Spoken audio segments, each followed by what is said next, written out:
It is not the matter who I am. It's the matter in which name I come.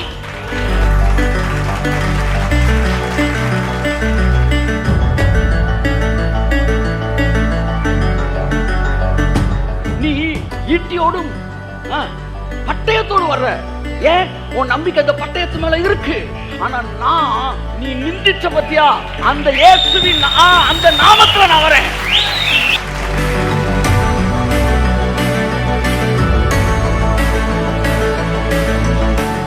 இயேசுவின் நாமத்தில் நீ ஜெபிச்சினா அந்த ஜெபத்தை பரலோகம் இயேசுவே ஜெபிக்கிற ஜெபமா பாக்குதான். இயேசுவின் ஜெபத்துக்கு எப்படி சார் நோ சொல்ல முடியும்? அப்ப உங்க ஜெபத்துக்கு நோ சொல்ல முடியாது. ஏன்னா நீ கொண்டு போன காடு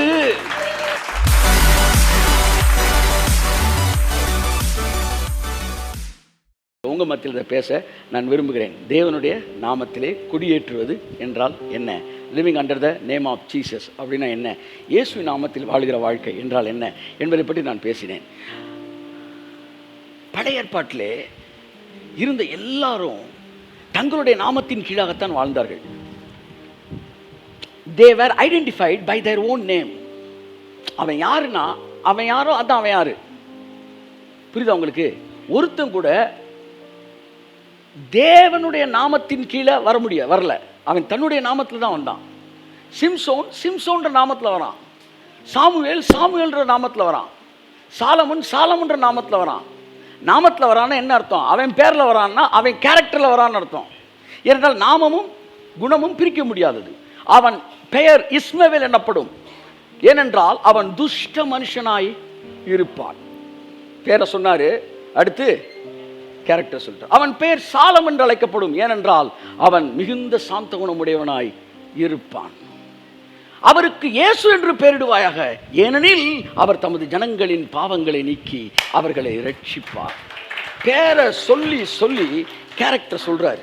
அப்படின்னா பேர் என்ன அப்படின்னா கேரக்டர்.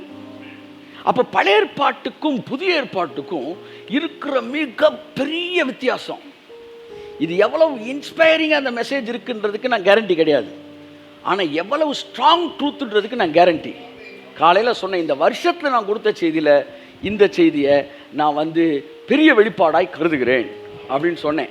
ஸோ நான் இன்ஸ்பிரேஷனுக்கு நான் கேரண்டி கிடையாது. அது ஆவியானவர் தான் பார்த்துக்க. உங்களுக்கு இன்ஸ்பயர் ஆகுதோ ஆகலோ எனக்கு தெரியாது. ஆனால் ட்ரூத்துக்கு நான் கேரண்டி, பைபிள் கேரண்டி.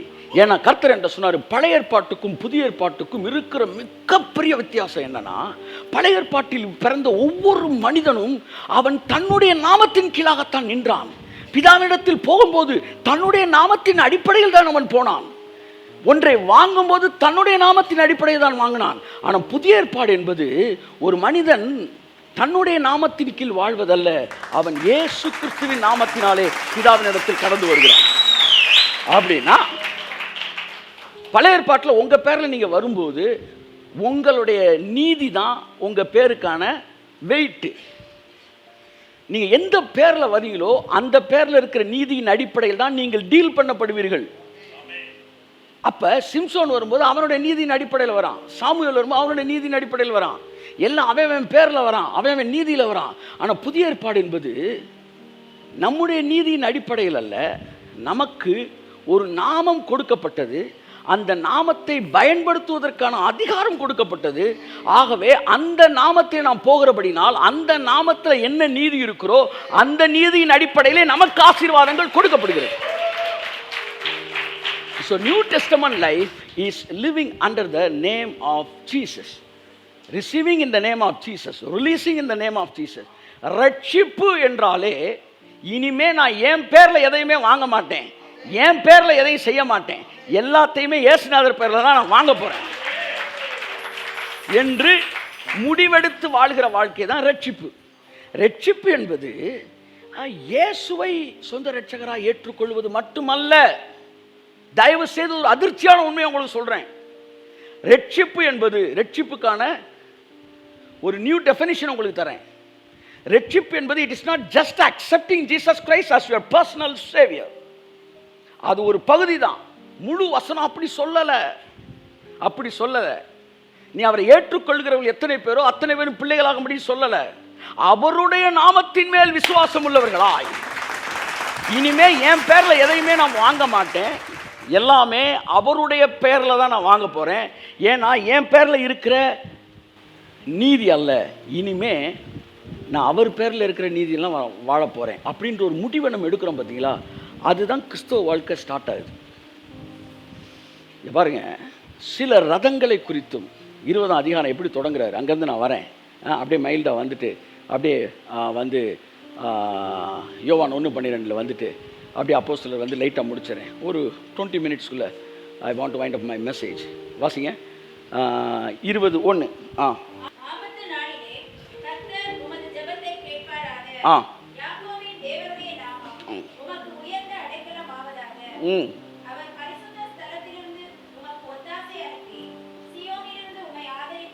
அஞ்சாம் வசனம்.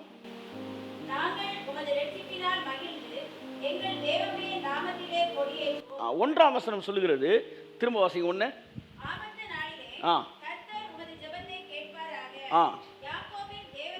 எல்லாம் சொல்லுங்க, தேவனுடைய நாமம். என்னுடைய நாமம் அல்ல, எனக்கு ஒரு அதிகாரம் கொடுக்கப்பட்டிருக்கிறது. அது என்ன அதிகாரம்னா, என் பேரை நீ பயன்படுத்திக்கலான்னு ஒரு அதிகாரம். அந்த நாமம் எனக்கு உயர்ந்த அடைக்கலமாக இருப்பதாக. அடுத்து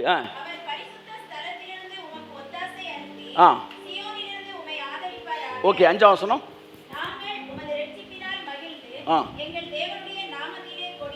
பாருங்க, தாவீது சொல்றான், நாமத்துல தான் நாங்கள் கொடியேற்றுவோம், எங்க பேர்ல இல்லை. புதிய ஏற்பாட்டு வாழ்க்கையை உங்க பேர்ல கிடையாது.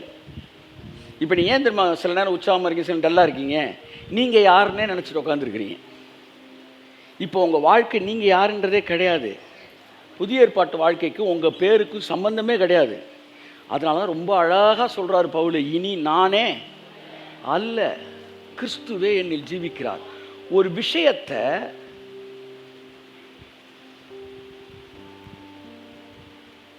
நான் என் பேரில் செய்கிறதுக்கும்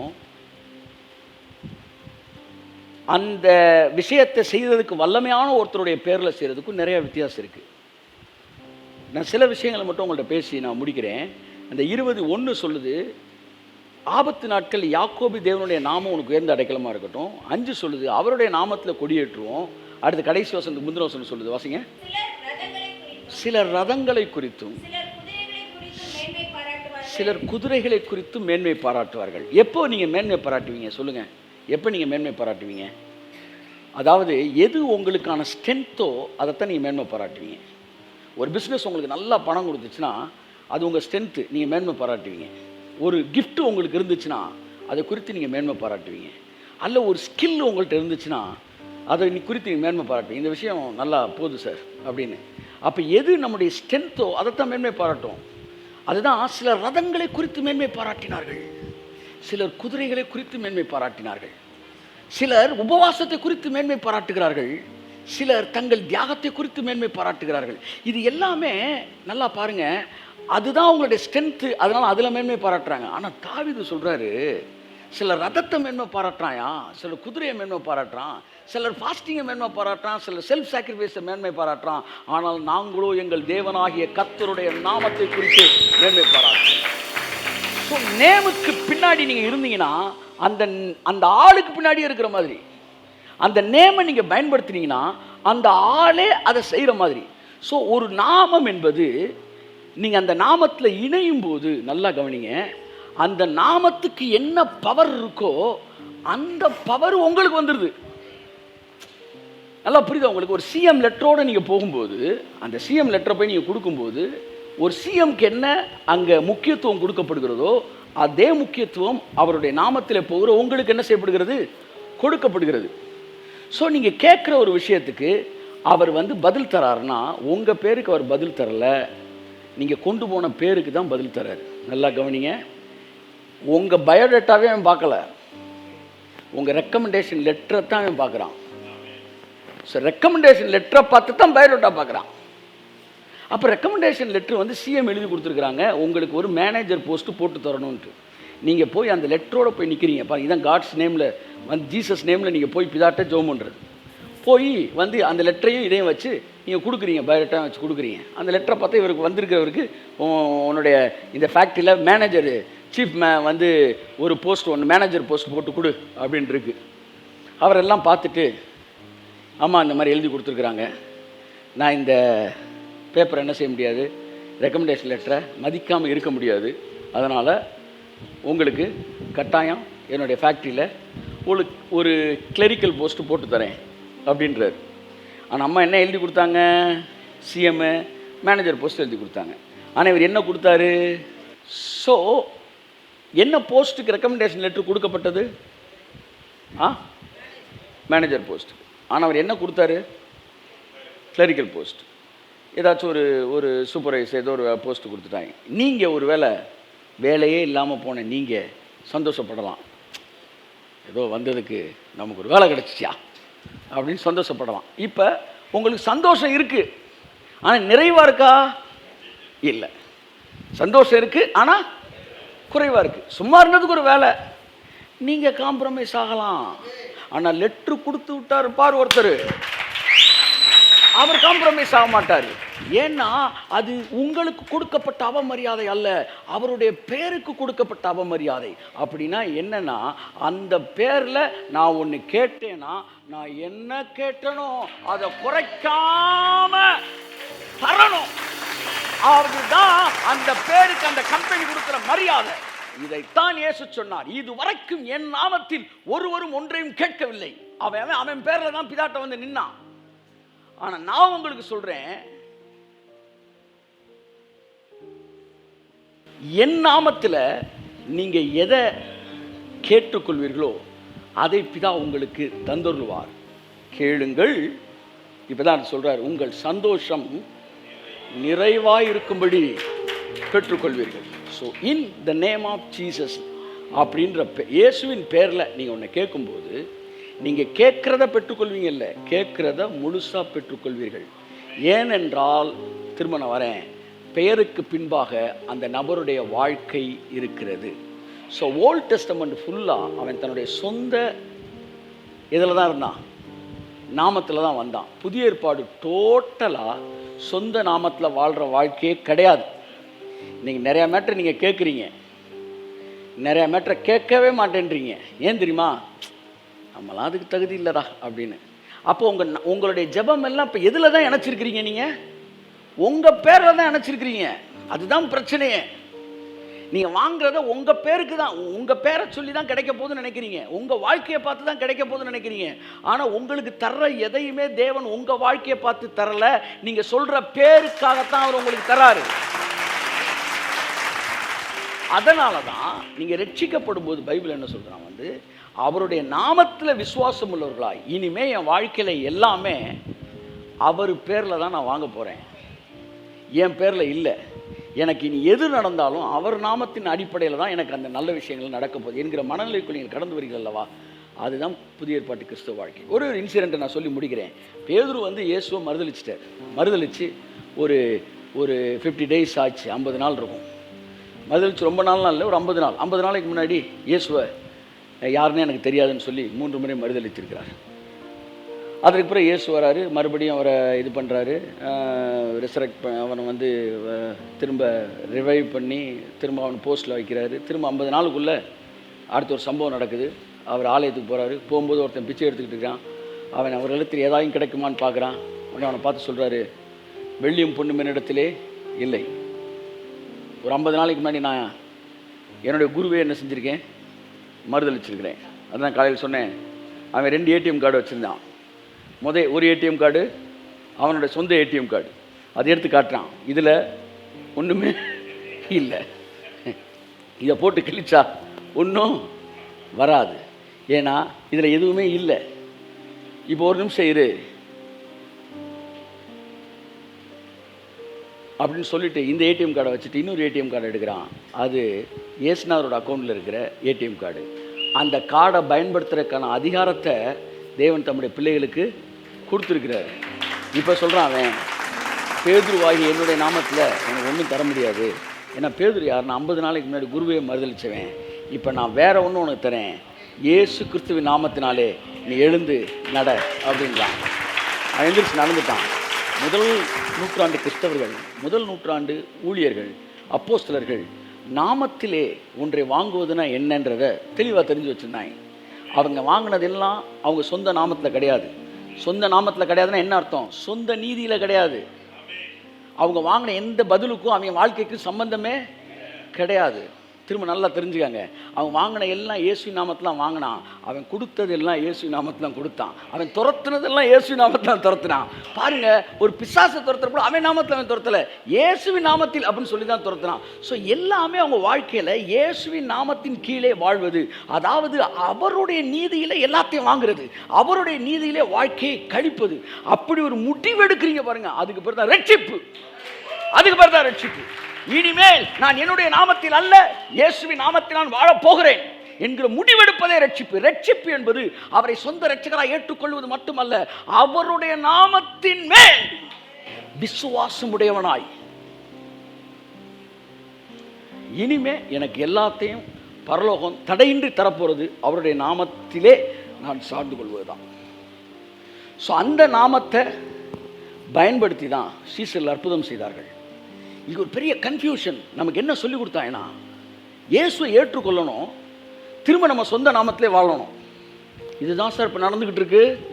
99% கிறிஸ்தவர்கள் வாழ்க்கையில் இப்போ என்ன நடந்துக்கிட்டு இருக்கு தெரியுமா? இயேசுவை ஏற்றுக்கணும், திரும்ப நம்ம பேர்லேயே நடக்கிறது, நம்ம நாமத்திலே, நம்ம நீதியிலே போகிறது. இதுக்கு பேர் தான் யூத மதம். ஆனால் நாம் இயேசுவை ஏற்றுக்கொண்டு இயேசுவின் நாமத்திலே வாழ்வது, சொல்கிற புரியுதா? அவருடைய நாமத்தின் நீதியை சார்ந்து கொண்டு அந்த நாமத்தின் பெயர்லே ஒவ்வொன்றையும் பெற்றுக்கொள்வது. இன்னைக்கு ஒரு ஆசீர்வாதம் எனக்கு வருதுன்னா அது என் பேருக்கு கிடையாது, அது இயேசு கிறிஸ்துவின் நாமத்துக்கு தான் வருது. ஸோ அந்த நாமத்தை பயன்படுத்தக்கூடிய உரிமையை பெறுகிறது தான் ரட்சிப்பு. ஸோ கிறிஸ்தவ வாழ்க்கை என்பது ஒரு விஷயத்தை நீங்கள் புரிஞ்சுக்காங்க. ஆண்டவரே, இங்கேருந்து நான் திரும்ப போகிறேன், எந்த நேரத்திலும் எல்லாவற்றையும் பெற்றுக்கொள்வதற்கான ஒரு பெரிய கிருபை எனக்கு கொடுத்துருக்கீங்க, அது உங்கள் நாமம். மனுக்குலத்துக்கு தேவன் கொடுத்த ஆசீர்வாதங்களே பெரிய ஆசீர்வாதம் என்ன தெரியுமா? என் பேரை பயன்படுத்திக்கடான்னு சொன்னார் பாருங்க. அதுதான் one of the most or greatest. ஆமாம், தி கிரேட்டஸ்ட் பிளெஸிங்னா God has given permission and rights and authority to use his name. ஆமென். சில நாட்களுக்கு முன்பு ஆஃபீஸில் ஒரு வேலை போட்டு வந்து ஃபயர் ஆகிட்டு இருக்கு, போட்டு சவுண்டை கொடுத்துக்கிட்டு இருக்கிறேன். அந்த நேரம் ஃபோன் வருது திடீர்னு. என்ன ஃபோன் எடுத்தால் வந்து, பிரதர் வந்து ஒருத்தங்களுக்கு ஒரு சோமில் அவங்க பிரெயினில் டியூமரு, மூளையில் கட்டி அப்படின்னு ஸ்கேனில் சொல்லிட்டாங்க. அதனால் வந்து அவங்களுக்கு தூக்கத்தில் ஃபிட்ஸ் வருது, அவங்களுடைய நிலைமை ரொம்ப மோசமாக இருக்குது. அவங்களுக்கு டாக்டர்ஸ் வந்து சில மெடிசின்லாம் கொடுத்து பார்த்தாங்க. ஒரு சிம்டம்ஸ் அந்தளவு பெரிய அளவு மாற்றம் இல்லை, அது அப்படியே தான் இருக்குது. இப்போ உங்கள்கிட்ட ஜெபிச்சுக்கொள்ள விரும்புகிறாங்க. Can you please pray for her அப்படின்றாங்க. இங்கே ஏற்கனவே ஃபயர் ஆகிட்டு இருக்கு ஆஃபீஸ்க்குள்ளே. நான் திரும்ப டியூனுக்கு வரணும். ஆமாம், கிட்டாரை டியூன் பண்ணணும், அப்புறம் மெதுவாக ப்ளே பண்ணணும். உடனே நான் ஒரு 10 மினிட்ஸ் கழித்து என்னை கூப்பிட்றீங்களா அப்படின்னு கேட்க போகிறேன். அவன் என்ன சொல்கிறாரு, இப்போ நீ எந்த பேரில் பதில் வாங்க போகிற அப்படின்னு கேட்குறாரு. இல்லை, நான் கொஞ்சம் டியூன் ஆகிக்கிறேன், நீ டியூன் ஆகாமல் இரு, ஆனால் என் பேர் எப்போவுமே டியூனிங்லாம் இருக்குது. சார், நீங்கள் ஏடிஎம் கார்டை கிழிக்கும் போது கோபத்தில் கிழிச்சாலும் ரூபா வரத்தான் செய்யும், அழுதுகிட்டு கிழிச்சாலும் வரத்தான் செய்யும். சார், ஏடிஎம் மிஷின் ஒன்றை பார்க்கறதே இல்லை, நீ போடுற காலத்தான் பார்க்குது. In the name of Jesus, in the name of Jesus, in the name of Jesus.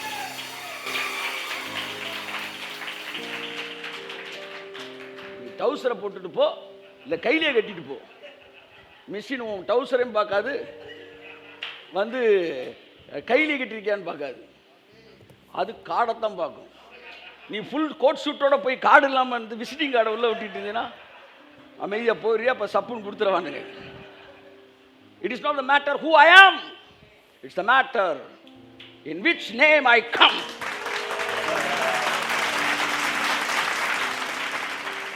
The name is our belief, the name is our trust. அதனால தான் தாவீது சொன்னான், நாமம் என்ன தெரியுமா, நம்ம நம்பிக்கைங்க. அதான் தாவீது சொன்ன கோலியாத்தை பார்த்து, நீ ஈட்டியோடும் பட்டயத்தோடு வர்ற, ஏன் உன் நம்பிக்கை அந்த பட்டயத்து மேல இருக்கு. ஆனா நான் நீ நிந்திச்ச பத்தியா, அந்த இயேசுவின் அந்த நாமத்துல நான் வரேன்.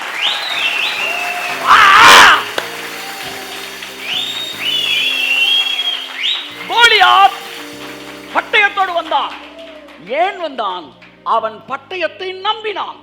தாவீது நாமத்திலே வந்தான். ஏனென்றால் அந்த நாமத்தை நம்பினான். அந்த நாமத்தை ஒன்று சொன்னால் நடக்கும். யார்? Come on, come on, come on, come on. Laying on his name, living under the name of Jesus is the real Christian life. Real Christian life is not just accepting Jesus Christ as our personal Savior. It is laying on, depending on his name, on living under his banner. அவருடைய நாமத்தை நம்பி நம்பி நம்பி நம்பி நம்பி நம்பி ஒவ்வொரு முறையும் பரலோகத்தில் வந்து நிற்பது. அவர் பேர் சொன்னா பாருங்க, நீ பட்டயத்தை தூக்கிட்டு வரடா, ஏன்னா பட்டயத்தை நீ நம்புறடா. ஆனா நான் நாமத்தில் வரேன்டா. கவனை நம்பலனா, நான் நாமத்தை நம்புறேன். ஏன்னா அவர் நாமம் உனக்கு பட்டயம் ஹெல்ப் பண்றது ஹெல்ப் பண்ணும்னு எனக்கு தெரியும். சொல்லிட்டு சொல்றான், இந்த யுத்தம் கமா, இந்த யுத்தம் கமா, இந்த யுத்தம். சவுல் சொல்றான், தாவீது யுத்தம் உன்னுடையது, என்ன பண்ணிட்டு இருக்கிற, கர்த்தருடைய கிடையாது. தாவீது சொல்றான், என்னுடைய ஸ்கிரீன் பிளே சொல்றேன் நான். தாவீது சொல்றான், இது ஏன் யுத்தம் தான், ஆனா என்னைக்கு அவர் பேர்ல வந்துட்டேனோ, அவர் பேரை பயன்படுத்த நீ அவர் யுத்தம் தான்டா. கத்திய கைய. தாவீது எரிஞ்ச கல்லு கோலியாத்தோட நெத்தியில பட்டுச்சு. விழுந்த கோலியாத்து தாவீது கல்லுல விழல. இன்ஃபேக்ட் தாவீதோட கல்லுல விழுந்துட்டா, ஒரு கராத்தே மாஸ்டர் நான் கேட்டேன், பஞ்ச வயிற்றுல கொடுத்தா எங்க விழுவான்னு, முன்னாடி விழுவான். நெத்தியில கொடுத்தா பின்னாடி விழுவான். ஆனா ஏன் கோலியாத்து முன்னாடி விழுந்தான்? திரும்ப டயலாக் வந்துடணும். தாவீது போட்ட கல்லெல்லாம் டம்மி, பின்னாடி ஒருத்தர் கொடுத்தார் பார் அடி, அதான் ரம்மி. பலவித சோதனை நெருக்கின நேரத்தில் கிருபை தாங்கினதே, என் நெருக்கத்தின் நேரத்தில் போகாமல் in the name of Jesus, Jesus, Jesus. பலவித சோதனை நெருக்கின நேரத்தில் கிருபை தாங்கினதே, நெருக்கத்தின் நேரத்தில் நசுங்கின போகாமல் கிருபை தாங்கினதே. உங்க பேருக்கெல்லாம் ஏடிஎம்ல காசு வராது, உங்க கார்டுக்கு தான் காசு வரும். அதனாலதான் அவர் கார்டை கொடுத்தாரு. உங்க கார்டை தூக்கி குப்பையில போடுங்க. அந்த 2500 ரூபாயே வச்சுக்கிட்டு இழு இழுன்னு இழுத்துக்கிட்டு இருக்காதீங்க. எடுங்க சார் அவர் கார்டை. அல்லே அல்லே லூயா, அல்லே அல்லே ரம்பம் ரம்பம் பபம் பண்டரம் ரண்டரம் டரம் டரம் டரம்.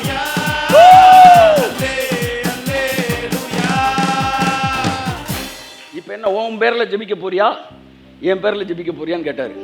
இப்போ எங்கே வந்துட்டீங்க? திரும்ப மேட்ருக்கு வந்துட்டேன். ஆஃபீஸில். ஆமாம், நம்ம ஏசுனார் பேர்லான ஜெபிக்க போகிறோம், பதில் அவர் பேருக்கு தானே வரப்போகுதுன்னு. சரி அப்படியே லைனில் இருக்க, ஜோம் பண்ணிடுவோம். ஜோம் பண்ணோம். இயேசு கிறிஸ்துவின் நாமத்தினால இந்த கட்டி பூரணமாய் சுகமடையட்டும். ஆண்டவர் உங்கள் பிள்ளையை சாட்சியாக நிறுத்தும். இப்போ இருக்கிற மனநிலையில் எனக்கு பதில் வருன்ற நம்பிக்கைலாம் இல்லை. ஆனால் ஒரு பேரை பயன்படுத்துகிறேன். அந்த பேர் வானத்தை பூமியை படைத்த சர்வ வல்லமையுடைய நாமத்தில் பேசுகிறேன். தேவனுடைய பேரில் யுத்தம் போனால் அந்த யுத்தம் யாருடைய யுத்தம்? கர்த்தர் நாமத்தில் போனால் கர்த்தர் யுத்தம். உங்கள் ஜெபம் இயேசுவின் நாமத்தில் போயிடுச்சுன்னா அந்த ஜெபம் யார் ஜெபம்? இயேசுநாதர் ஜெபிச்ச ஜெபத்துக்கு என்னைக்காச்சும் பதில் இல்லாமல் போகுமா? கையெழுத்துங்க. இயேசு ஜெபிச்சு ஒரு பிரேயர் பாயிண்ட் இயேசுநாதர் கொடுக்குறீங்க, சாரி தம்பி அப்படின்னு சொல்லுவாரா?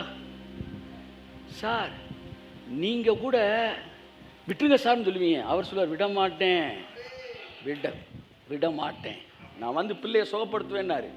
ஆனால் பிள்ளை செத்து போச்சு. அப்பா சொல்கிறாரு, அப்பாட்ட சொல்ல விட்டுருங்க சார். நீ என்னடா விடுறது? நான் விட மாட்டேன்டா. என்னைக்கு என் பேரில் வந்து ஒன்று நீ கேட்டுட்டியோ,